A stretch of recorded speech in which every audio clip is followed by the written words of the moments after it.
В това видео ще коментирам за вас висшия пилотаж на ментална игра, който Конър Макгрегор демонстрира в битката си срещу Жозе Алдо. Става въпрос за синхронизиране с енергията, канализиране на егрегор, език на тялото, висша класа и най-обикновено перчене.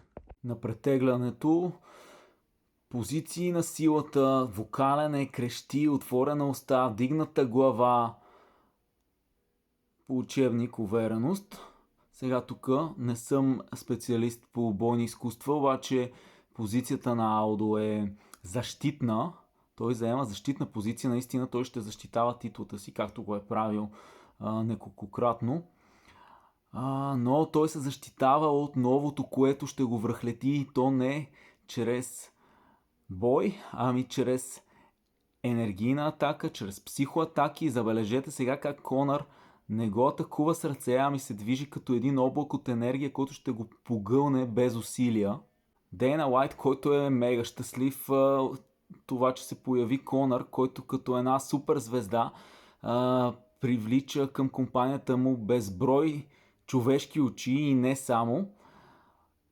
И също така това ще му донесе неограничени финанси, но забележете сега как Алдо, когато се изправя, след това копира позицията на тялото на Макгрегор и също това е знак за притеснение, че си оправя гаштетата. Първо Конър кляка и после Алдо. Тук Конър, висша класа, костюм от 3 части, усмивка, увереност, Алдо с анцук, обърнат навътре. Конър, тук много важно, капитализира от егрегора на Ирландия, националния флаг зад гърба му, енергията на всички ирландски души в негова полза, налудничева усмивка на уста, докато Алдо опитва да се надъхва, но този път той не е изправен срещу поредния боец. Макар и Алдо дори да е по-силния боец, както са ми казвали хора, които разбират от ММА, той няма да се бори срещу просто боец. Той ще се бори срещу енергията, която се е въплатила в Конър, и човек срещу енергия няма никакъв шанс. Тук сега много ясно си вижда как Конър резонира по вибрациите на енергията. Кима с глава надолу, уверено, ръце нагоре уверено, докато Алдо се опитва да резонира, надъха се, и тук е това половинчато движение с ръцете. Освен това клати глава настрани. На октагона отворена позиция на тялото, поздравява. Алдо пък е затворен към себе си, свит. Тоталната противоположност. Колко знаци сме имали тогава. И сега е това клякането, много важен момент. Демонстрира позиция на силата, много повече отколкото ако е просто изправен състезателя, като наподобява спринтьор, който е залегнал за да се изстреля и да нападне, като лъв, който е готов да сграбчи плячката си. Тук Конър казва no way, no way, не знам точно защо. Впоследствие всички знаем какво става.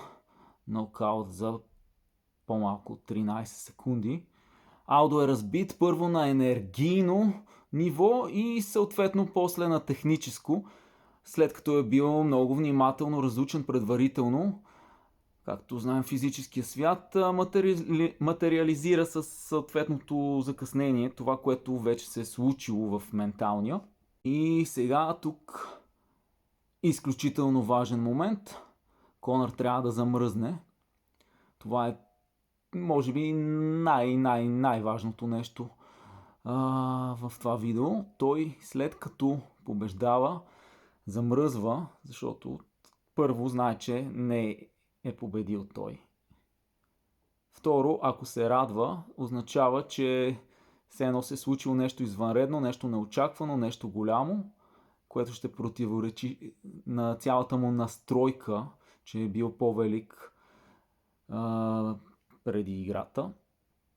Впоследствие може и да се е радвал, но все пак за един човек е трудно да удържи нечовешки заряд от енергия. Ако ви е било интересно и полезно, харесвайте, споделяйте, запазвайте, последвайте и коментирайте кое друго събитие да декодирам енергийно. Ако пък си спортист, който иска да качи менталната си игра на следващото ниво с похвати подобни на тези на Конър Макгрегор, пиши ми още сега.